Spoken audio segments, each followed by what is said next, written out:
games of this series, you guys have got off to, pretty fast starts, 8-0, 10-2, thereabouts, and then the Clippers kind of, in Ty Lue's words, it's become an aggressor versus counterpuncher kind of thing. How is it? I guess the question is, how do you guys kind of adjust to being able to try to, keep those initial flurries extended a bit? Well, I think as much as anything, it comes down to our defense. Where we are right now with Donovan playing the point and, carrying both a scoring load and a playmaking load, because he's getting blitzed and pick and roll. They're trapping him off the ball. It becomes even more important. That's why I mentioned spacing so much the other night. But I think it becomes even more important to your point that, that we get stops and we can get out, in the open floor and generate some offensive opportunities that way. So, whether you're going on a run or trying to prevent a run, the defensive end, becomes really, really, the key thing. And, when we're going to give some things up, I think we can be better just being conscious of personnel and being better individually defensively. And I didn't think we were as connected, and as urgent in some of our rotations. And unless we want to let Rudy just guard someone out, at the 3-point line for the whole possession, we're going to be in some rotations. And, that's not ideal against a team that shoots the ball as well as they do.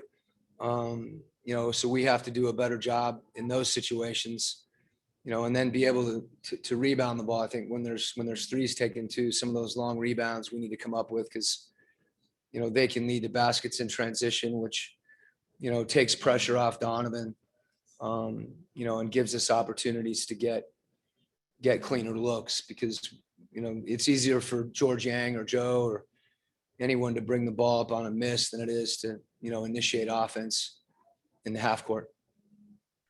Cam Buford, LA News Observer. Good afternoon, Quinn. My question for you is about Donovan Mitchell. You're using him, as you just mentioned, as a scorer and the control and to bring the ball up. Are you fearful that wears him out, or you're just a young guy, you just want to let him rip and run? Well, I'm not going to have Rudy bring it up right now. So he's with Mike out, Donovan can make plays for other people. He obviously can make plays for himself. We're asking him to do a lot right now. And when he's getting trapped and blitzed, and he's forced to get off the ball, other guys on our team, have an opportunity to space and make plays. And, that's important. I'm confident in our group in doing that. But in Donovan's case, he's been able to do all those things as far as scoring mid-range, getting to the rim, making threes, passing the ball. I think this is unique because, as you said, that, he's carrying a load right now. And we have some other guys that obviously, are capable of doing the same thing. But as far as initiating the offense, that responsibility falls to Donovan primarily, and obviously Joe at times as well. So, I don't, do I worry? I'd like for us to, be efficient, and Donovan is the guy that can help us do that. And so is Joe, and so is Boyan. And there's other guys that I think we just have to really play as a group and a team, so that, that responsibility gets, spread amongst their team. So as much as, being concerned, I think we have to play a certain way in order to be successful. And that means if really we can get stops, as I said before, that, it's easier for us to attack, in the open floor. Thanks, Coach. Andy Larson, Salt Lake Tribune. When you often attribute good offense to good spacing and or at least in part, and kind of iffy offense to bad spacing or iffy spacing. And I'm curious if you were talking to a fan or someone watching the game, what would someone look out for when looking for good spacing when watching the Jazz?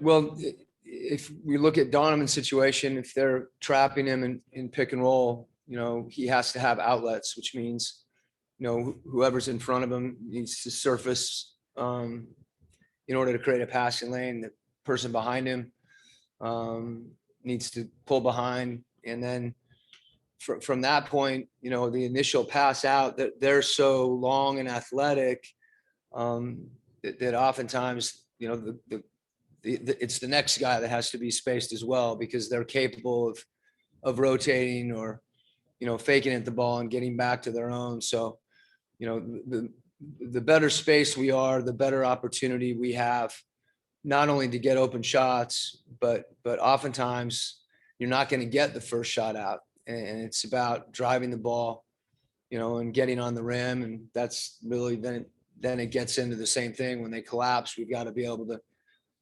guys got to be ready to kick the ball out. So for us, it's kind of a constant process. And the easiest thing to see, obviously, is, in those situations where they're trapping, but, equally true in transition, where we can stretch the floor, whether that means Rudy running to the rim, guys getting to the corners, all those things that give us an opportunity to, move the ball and get our shots.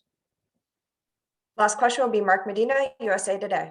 Hi, Quinn. Good to see you. I Mark. was wondering, what is the medical staff indicated to you on what progress Mike's made, and what are the steps that he still needs to take before he can rejoin you guys? Well, I think that, he's making progress, as far as the, exact, position of where he is in that process. That is a day-to-day thing.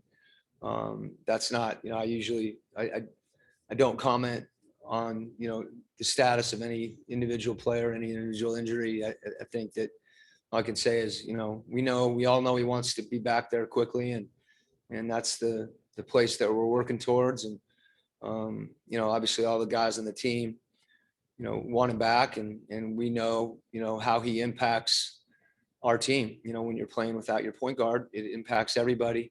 But that's also something that, our guys have, dealt with, and it's a challenge to take on, and it's a next man up mentality. And, we have confidence in our group as well. So, we'll keep doing what we're doing, keep competing, and hopefully Mike can get back and help us there. Thank you, Coach. We'll see you after the game. Thanks.